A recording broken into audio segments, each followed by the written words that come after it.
प्यारे बच्चों, उत्तर भारत और दक्कन में 3 साम्राज्यों के युग की बात करते हैं। इनका समय काल 8वीं सदी से लेकर के 10वीं सदी तक के बीच में है। जो इस समय संघर्ष की स्थिति बनती है उसकी विवेचना करेंगे। 7वीं शताब्दी में हर्ष के साम्राज्य के पतन के बाद उत्तर भारत, दक्कन और दक्षिण भारत में अनेक बड़े राज्य पैदा हुए। उत्तर भारत में गुप्त साम्राज्य और हर्ष के साम्राज्य के समान कोई भी राज्य गंगा की पूरी वादी को अपने नियंत्रण लाने में सफल नहीं रहा। हर्ष ने गंगा वादी की जनसंख्या और दूसरे संसाधन के आधार पर गुप्त राजाओं और हर्ष ने अपना नियंत्रण गुजरात पर स्थापित किया था, जो अपने समृद्ध बंदरगाहों और निर्मित वस्तुओं के कारण विदेशी व्यापार के लिए महत्वपूर्ण था। दक्षिण भारत में चोल कृष्णा गोदावरी डेल्टा और कावेरी डेल्टा को अपने नियंत्रण में लाने में सफल रहे। दक्षिण भारत में उनके वर्चस्व का आधार यही था। 750 ईस्वी से लेकर के 1000 ईस्वी के बीच उत्तर भारत और दक्कन में जो बड़े बड़े राज्य उत्पन्न हुए थे वे पाल साम्राज्य, जो 9वीं सदी के मध्य तक पूर्वी भारत पर छाया रहा, प्रतिहार साम्राज्य जो 10वीं सदी के मध्य तक पश्चिम भारत और गंगा के ऊपरी वादी पर राज्य करता रहा, और राष्ट्रकूट साम्राज्य जो दक्कन पर राज्य करता रहा तथा विभिन्न कालों में उत्तर और दक्षिण भारत के इलाकों को भी नियंत्रित करता रहा। इन तीनों में राष्ट्रकूट साम्राज्य सबसे लंबा चला। यह अपने काल का सबसे शक्तिशाली साम्राज्य ही नहीं था, बल्कि आर्थिक और सांस्कृतिक मामलों में उसने उत्तर और दक्षिण भारत के बीच पुल का काम भी किया था। उत्तर भारत में वर्चस्व का संघर्ष हर्ष की मृत्यु के बाद राजनीतिक अव्यवस्था का काल था। कश्मीर के राजा ललितादित्य ने कुछ समय तक पंजाब को अपने नियंत्रण में रखा। उसका नियंत्रण कन्नौज पर भी रहा, जिसे हर्ष के दिनों से ही उत्तर भारत में प्रभुसत्ता का प्रतीक माना जाता था। ललितादित्य ने बंगाल अर्थात गौड़ पर भी हमला किया और उसके शासक को मार डाला, पर पाल और गुर्जर प्रतिहार वंशों के उदय के साथ उसकी सत्ता समाप्त हो गई। पाल और प्रतिहार बनारस से लेकर दक्षिण बिहार तक के क्षेत्र पर नियंत्रण के लिए आपस में टकराते रहे। इस क्षेत्र में भी समृद्ध संसाधन थे तथा साम्राज्य से संबंधित अपने सुविकसित परंपराएं थी। दक्कन के राष्ट्रकूटों से भी प्रतिहारों का टकराव होता रहा। पाल साम्राज्य की स्थापना संभवतः 750 ईस्वी में गोपाल ने की थी।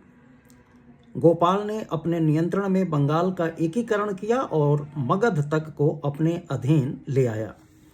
770 ईस्वी में गोपाल का पुत्र धर्मपाल राजा बना, जिसने 810 ईस्वी तक शासन किया। कन्नौज और उत्तर भारत पर नियंत्रण के लिए पालों, प्रतिहारों, राष्ट्रकूटों का त्रिपक्षीय संघर्ष उसके शासनकाल का मुख्य तत्व था। प्रतिहार राजा गौड़ बंगाल पर चढ़ाया, लेकिन कोई निर्णय हो सके इसके पहले ही प्रतिहार राजा को राष्ट्रकूट राजा ध्रुव ने हरा दिया और वह राजस्थान के रेगिस्तान में शरण लेने के लिए बाध्य हो गया। धर्मपाल के लिए मैदान खाली हो गया। उसने कन्नौज पर कब्जा कर लिया और एक शानदार दरबार लगाया, जिसमें पंजाब, पूर्वी राजस्थान आदि के अधीनस्थ शासकों ने भाग लिया था। धर्मपाल का विजय काल 790 और 800 ईस्वी के बीच माना जा सकता है, लेकिन धर्मपाल उत्तर भारत में अपनी सत्ता को अस्थायी नहीं बना सका। नागभट्ट द्वितीय के काल में प्रतिहारों की शक्ति का पुनः उत्थान होता है। धर्मपाल पीछे हटा, मगर मुंगेर के पास हरा दिया गया। धर्मपाल का बेटा देवपाल 810 ईस्वी में गद्दी पर बैठता है। उसने 40 वर्षों तक शासन किया। उसने अपना नियंत्रण प्राग ज्योतिषपुर, असम और उड़ीसा के कुछ भागों पर स्थापित किया। संभवतः आधुनिक नेपाल का एक भाग भी पालों के अधीन आ चुका था। इस तरह 8वीं सदी के मध्य से लेकर 9वीं सदी के मध्य तक लगभग 100 वर्षों तक पूर्वी भारत पर पाल राजाओं का वर्चस्व रहा। 50,000 हाथियों की सेना लेकर चलना पाल राजा का कायदा था और उसकी सेना में 10,000 से 15,000 व्यक्ति कपड़ों की सफाई और धुलाई में लगे रहते थे। पूरे पूर्वी जगत में प्रसिद्ध रह चुके नालंदा विश्वविद्यालय का धर्मपाल ने पुनरुत्थान किया और उसका खर्च पूरा करने के लिए उसने 200 गांव अलग कर दिए थे। उसने विक्रमशिला विश्वविद्यालय भी स्थापित किया, जिसकी प्रसिद्धि नालंदा से कुछ ही कम थे। यह मगध में गंगा के किनारे मनमोहक वातावरण के बीच एक पहाड़ी की चोटी पर स्थित था। पालों ने अनेक विहार बनवाए और जिनमें बौद्ध भिक्षुओं की बड़ी संख्या रहती थी। तिब्बत से भी पाल शासकों के गहरे सांस्कृतिक संबंध थे। यूं तो पाल शासक बौद्ध मत के संरक्षक थे, पर शैव और वैष्णव मतों को भी उन्होंने संरक्षण दिया। उन्होंने उत्तर भारतीय ब्राह्मणों की एक बड़ी संख्या को, जो भागकर बंगाल पहुंचे थे, दान दिए। उनकी आबादी के कारण पश्चिम बंगाल में कृषि का प्रसार हुआ तथा अनेक पशुपालक और खाद्य संग्राहक समुदाय स्थायी रूप से बसकर खेती करने लगे। दक्षिण पूर्व एशिया और चीन के साथ व्यापार बहुत लाभदायक था, जिससे पाल साम्राज्य की समृद्धि में बढ़ोतरी हुई। शैलेंद्र शासक जो बौद्ध थे तथा मलाया, जावा, सुमात्रा और पड़ोसी द्वीपों पर राज्य करते थे, उन्होंने पालों के दरबार में अनेक राजदूत भेजे। उन्होंने नालंदा में एक मठ बनाने की अनुमति भी मांगी तथा उसके रख रखाव के लिए पाल राजा देवपाल से 5 गांव देने की प्रार्थना भी की। यह प्रार्थना मान ली गई। इसे दोनों के बीच घनिष्ठ संबंध का पक्का सबूत माना जा सकता है। इस काल में फारस की खाड़ी क्षेत्र के साथ भी व्यापार बढ़ा। प्रतिहार। लंबे समय तक कन्नौज पर शासन करने वाले प्रतिहारों को गुर्जर प्रतिहार ही कहते हैं।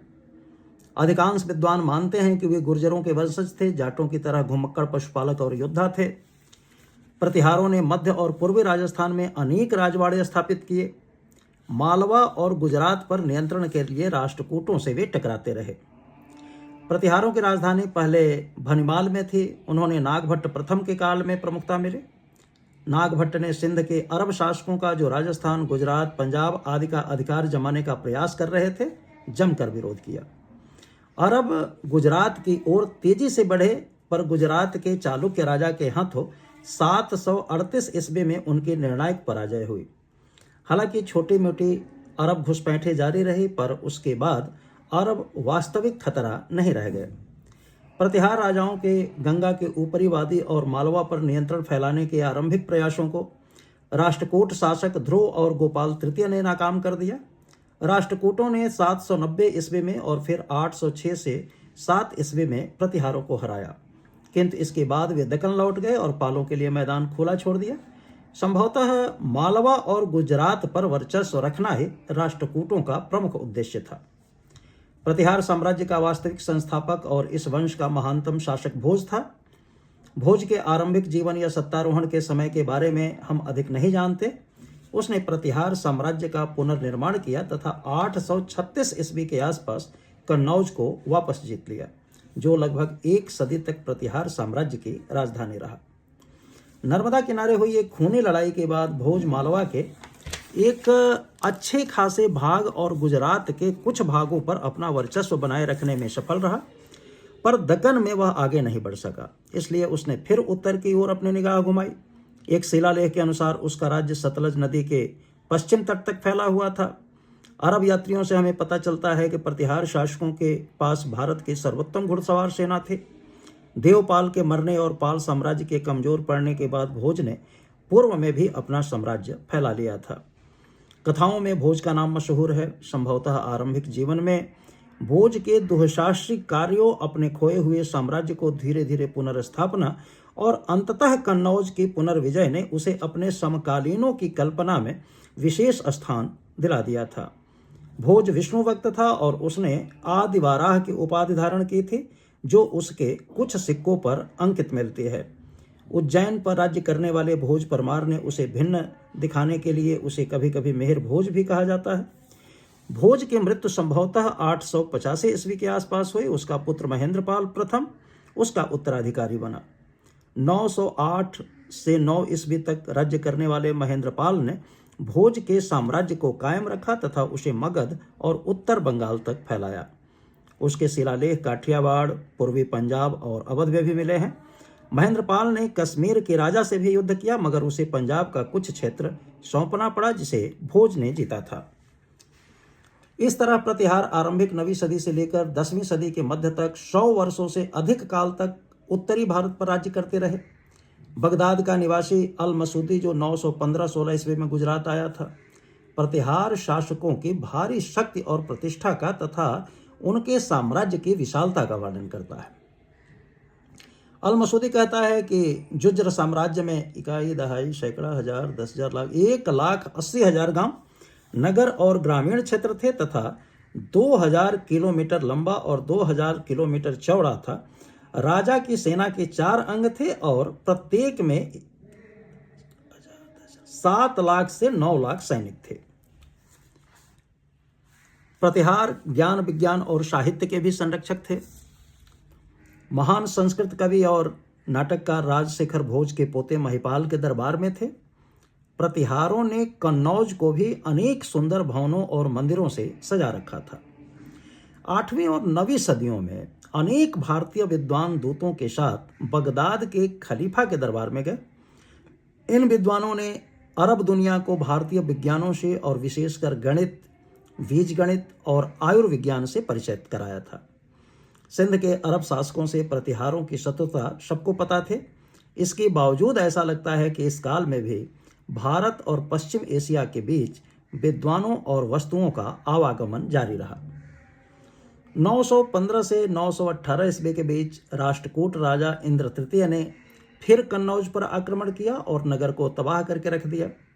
इससे प्रतिहार साम्राज्य कमजोर हुआ और संभवतः गुजरात राष्ट्रकूटों के हाथ में चला गया।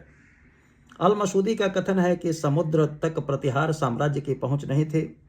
गुजरात विदेश व्यापार का गढ़ और उत्तर भारतीय वस्तुओं को पश्चिम एशिया के देशों में भेजने वाला प्रमुख केंद्र था। इसलिए उसकी हानि से प्रतिहारों को एक और धक्का लगा। 963 ईस्वी के आसपास एक और राष्ट्रकूट राजा कृष्ण तृतीय ने उत्तर भारत पर आक्रमण करके प्रतिहार राजा को हराया। उसके बाद से ही प्रतिहार साम्राज्य का तेजी से विघटन होने लगा। राष्ट्रकूट। उत्तर भारत पर जब पालों और प्रतिहारों का शासन चल रहा था तब दक्कन पर राष्ट्रकूट शासन कर रहे थे। इस राज्य का संस्थापक दंतेदुर्ग था, जिसने आधुनिक सोलापुर के पास मान्यखेत या मलखेड़ को अपनी राजधानी बनाया। जल्द ही पूरा उत्तर महाराष्ट्र राष्ट्रकूटों के अधीन आ गया। जैसा कि हमने बताया है कि गुजरात और मालवा पर वर्चस्व के लिए राष्ट्रकूटों ने प्रतिहारों से भी लोहा लिया। हालांकि उनके हमलों के कारण राष्ट्रकूट साम्राज्य का गंगा की वादी तक प्रसार नहीं हो पाया, पर उन्हें लूट में भारी दौलत मिली और राष्ट्रकूटों की प्रसिद्धि बढ़ी। राष्ट्रकूट वेंगी के पूर्वी चालुक्यों के खिलाफ तथा दक्षिण में कांची के पल्लवों और मदुरई के पांड्यों के खिलाफ भी बराबर युद्ध करते रहे। राष्ट्रकूट राजाओं में गोविंद तृतीय और अमोघ वर्ष संभवतः सबसे महान थे। कन्नौज के नागभट्ट के खिलाफ एक सफल अभियान और मालवा पर अधिकार कर लेने के बाद गोविंद तृतीय दक्षिण की ओर मुड़ा। एक शिलालेख से हमें पता चलता है कि गोविंद ने केरल, पांड्य और चोल राजाओं को भयभीत कर दिया तथा पल्लवों का तो विनाश ही हो गया। अमोघ वर्ष ने 64 वर्षों तक राज्य किया, पर उसका स्वभाव ऐसा था कि वह युद्ध पर धर्म और साहित्य को वरीयता देता था। वह स्वयं एक लेखक था। कन्नड़ में काव्यशास्त्र पर पहली पुस्तक लिखने का श्रेय भी उसको जाता है। वह एक महान निर्माता था और कहते हैं कि राजधानी मान्यखेत को उसने ऐसा बनाया कि इंद्रपुरी भी उसका मुकाबला नहीं कर पाया। अमोघ वर्ष के काल में दूर तक फैले राष्ट्रकूट साम्राज्य में अनेक विद्रोह हुए। मुश्किल से वश में किया जा सका और उसकी मृत्यु के बाद फिर शुरू हो गए। साम्राज्य की पुनर्स्थापना उसके पोते इंद्र तृतीय, जिसका समय 915 से 927 ईस्वी माना जाता है, उसने की थे। 915 में महिपाल की पराजय और कन्नौज की लूट के बाद इंद्र तृतीय अपने समय का सबसे शक्तिशाली राजा बन बैठा। उन दिनों भारत की यात्रा पर आए अल मसूदी के अनुसार राष्ट्रकूट राजा बल्लहर या बल्लभराज भारत का सबसे बड़ा राजा था और अधिकांश भारतीय राजा उसकी अधिराजी को स्वीकार करते थे और उसके दूतों का सम्मान करते थे। उसके पास बहुत बड़ी सेना थी और अनगिनत हाथी थे। कृष्ण तृतीय प्रतिभाशाली शासकों की इस श्रृंखला में अंतिम था। मालवा के परमारों और वेंगी के चालुक्यों के साथ वह युद्धरत रहा। उसने तंजावुर के चोल शासकों के खिलाफ भी अभियान छेड़ा, जिन्होंने कांची के पल्लवों को विस्थापित किया था। कृष्ण तृतीय ने चोल राजा परंटक प्रथम को हराया और चोल साम्राज्य के उत्तरी भाग पर अधिकार कर लिया। फिर वह रामेश्वरम की तरफ बढ़ा और उसने एक विजय स्तंभ और एक मंदिर बनवाया।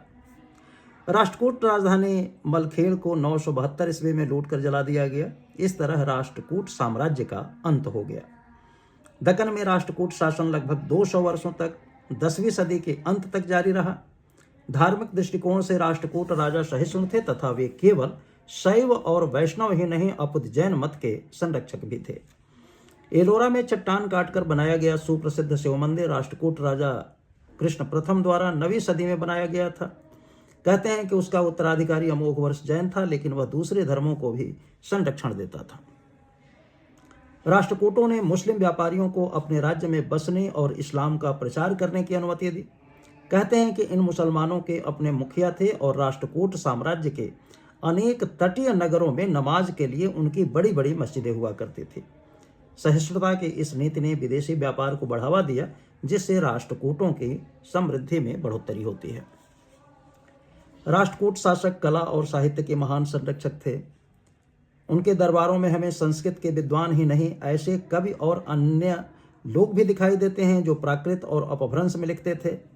यही तथाकथित भ्रष्ट भाषाएं थे जो आधुनिक भारत की विभिन्न भाषाओं के स्रोत थे। महान अपभ्रंश कवि स्वयंभू और उनका पुत्र संभवतः राष्ट्रकूट दरबार से ही संबंधित थे।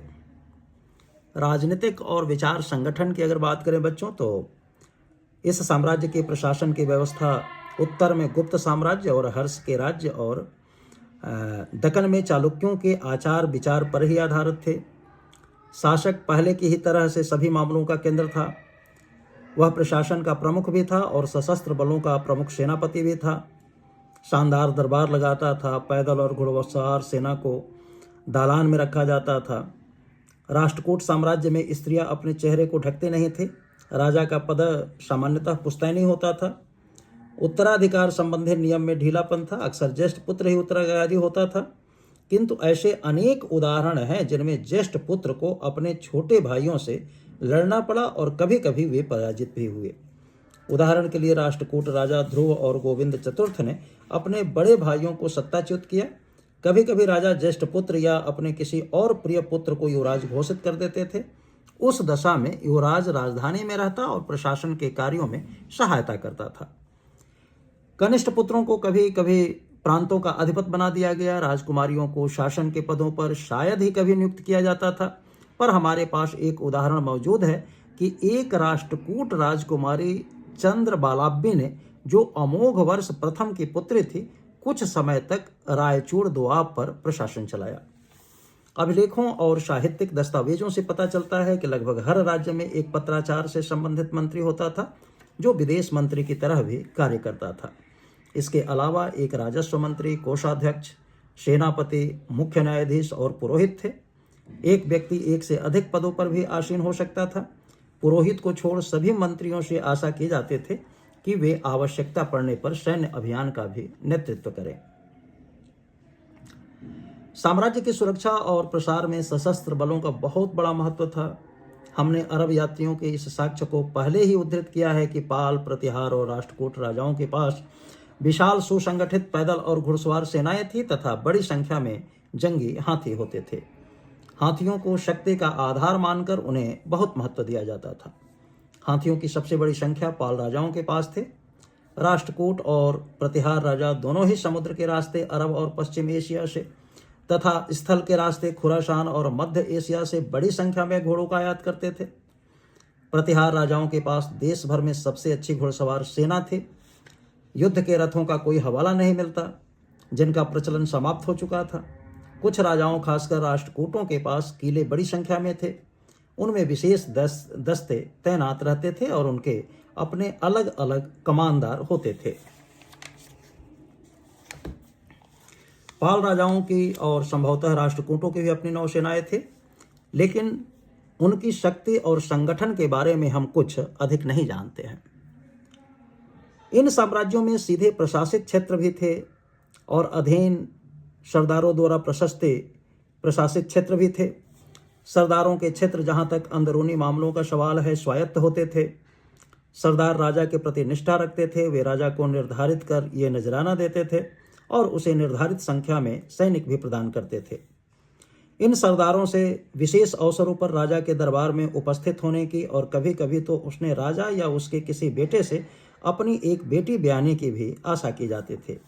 लेकिन ये अधीन सरदार हमेशा स्वतंत्र होने का प्रयास करते रहते थे और उनके और राजा के बीच प्रायः युद्ध हुआ करता था। उदाहरण के लिए राष्ट्रकूटों को वेंगी या आंध्र और कर्नाटक के सरदारों से या प्रतिहारों में मालवा के परमारों और बुंदेलखंड के चंदेलों के खिलाफ हमेशा लड़ना पड़ता था। पाल और प्रतिहार साम्राज्यों में प्रत्यक्ष प्रशासित क्षेत्र भुक्ति या प्रांतों और मंडलों या विषय जिलों में विभाजित थे। प्रांत का अधिपति उपरिक और जनपद का अधिपति विषयपति कहलाता था। उपरिक से भू राजस्व जमा किया जाता था। सेना की सहायता से कानून व्यवस्था बनाए रखने की आशा की जाती थी। विषयपद से यही कार्य अपने क्षेत्र में करने की अपेक्षा की जाती थी। राष्ट्रकूट साम्राज्य में प्रत्यक्ष प्रशासित क्षेत्रों को राष्ट्र यानी प्रांतों, विषय और भुक्त में विभाजित किया गया था। राष्ट्र का प्रमुख राष्ट्रपति कहलाता था और उसका कार्यभार वही था जो पाल और प्रतिहार साम्राज्य में उपरिक का था। पाल और प्रतिहार साम्राज्यों में विषय से छोटी इकाई को पत्तल कहते थे। इन छोटी इकाइयों की ठीक ठीक भूमिका ज्ञात नहीं है। लगता है कि भू राजस्व वसूलना और कुछ कुछ कानून व्यवस्था पर ध्यान देना उनका मुख्य उद्देश्य था। ऐसा प्रतीत होता है कि सभी अधिकारियों को पारिश्रमिक के रूप में राजस्व मुक्त भूमियां दी जाते थे। इससे स्थानीय अधिकारियों तथा पुश्तैनी सरदारों और छोटे मातहत सरदारों का अंतर धुंधला जाता था। इन क्षेत्रीय विभाजनों के नीचे गांव होता था। गांव प्रशासन की बुनियादी इकाई था। गांव का प्रशासन गांव के मुखिया और लेखाकार द्वारा चलाया जाता था। अक्सर मुखिया को अपने काम में गांव के बुजुर्गों से सहायता मिलती थी, जिनको ग्राम महाजन या ग्राम महत्तर कहते थे। ऐसा मालूम होता है कि राष्ट्रकूट साम्राज्य में, विशेषकर कर्नाटक में, स्थानीय विद्यालयों, तालाबों, मंदिरों और सड़कों की देखभाल के लिए ग्राम समितियां होती थी। वे ट्रस्ट के तौर पर धन या संपत्ति ग्रहण कर सकते थे और उसका प्रबंध भी कर सकते थे। ऐसे ही समितियां नगरों में भी थी और दस्तकार संघों के प्रमुख भी उनसे जुड़े होते थे। दक्कन में नाद गवंड या देश ग्रामकूट कहलाने वाले पुश्तैनी राजस्व अधिकारियों का उदय इस काल की एक प्रमुख विशेषता थे। लगता है कि उनके कार्य वही थे जो बाद के काल में महाराष्ट्र में देशमुख और देशपांडे के जिम्मे आए। शासन का सामंतीकरण हो रहा था और हमारा आशय यही था कि इसमें जो अभिजात्य वर्ग के लोग थे वो हावी हो रहे थे। शासकों में अनेक शिव या विष्णु के निष्ठावान भक्त थे और कुछ बौद्ध या जैन धर्म की रक्षा और शिक्षा में भी विश्वास करते थे। उन्होंने ब्राह्मण या बौद्ध विहारों या जैन मंदिरों को बड़े बड़े दान दिए, लेकिन आम तौर पर वे सभी धर्मों के संरक्षण प्रदान करते थे। राष्ट्रकूट राजाओं ने मुसलमानों तक का स्वागत किया और उन्हें अपने धर्म का प्रचार प्रसार करने की अनुमति दी। सामान्यतः एक राजा से यह अपेक्षा की जाती थी कि वह प्रचलित रीति रिवाजों में या धर्मशास्त्र कहलाने वाले विधि ग्रंथों में निर्धारित आचार संहिता में हस्तक्षेप नहीं करेगा, लेकिन ब्राह्मणों की रक्षा करना तथा समाज के चारों वर्णों वाली सामाजिक व्यवस्था को कायम रखना उसका सामान्य कर्तव्य माना जाता था। इस बारे में पुरोहित से राजा का मार्गदर्शन करने की आशा की जाती थी, पर यह नहीं मान लेना चाहिए कि पुरोहित राज्य के मामलों में हस्तक्षेप कर सकता था या राजा का प्रभुत्व जमा कर सकता था। बच्चों, इस काल में धर्मशास्त्र के सबसे प्रमुख प्रतिपादक मेधातिथि थे और उनका कहना है कि राजा की सत्ता का स्रोत धर्मशास्त्र था, जिनमें वेद भी शामिल थे और अर्थशास्त्र दोनों। उसका सार्वजनिक कर्तव्य या राजधर्म बोल लीजिए उसको, अर्थशास्त्र अर्थात राजनीति के सिद्धांतों पर आधारित होता था। वास्तव में यह अर्थ निकलता है कि राजनीति और धर्म को मूलतः अलग अलग रखा जाता था। धर्म बुनियादी तौर पर राजा का निजी कर्तव्य होता था। इस तरह राजा गण पुरोहित वर्ग के या उनके द्वारा प्रतिपादित धार्मिक नियमों के अधीन नहीं होते थे। फिर भी शासकों के पद को वैधता प्रदान करने और उसे शक्ति प्रदान करने के लिए धर्म का महत्व तो था ही। इसीलिए अनेक राजाओं ने प्रायः अपनी राजधानियों में मंदिर बनवाए तथा मंदिरों और ब्राह्मणों के रख रखाव भरण पोषण के लिए भारी भारी भूमि दान दिया। तो बहुत बहुत शुभकामनाएं बच्चों। ये बात थे 8वीं से लेकर के 10वीं शताब्दी ईस्वी के बीच में 3 साम्राज्यों का जो युग था उसकी विवेचना है। अगला लेक्चर हम लोग अगले भाग में करेंगे। बहुत बहुत शुभकामनाएं।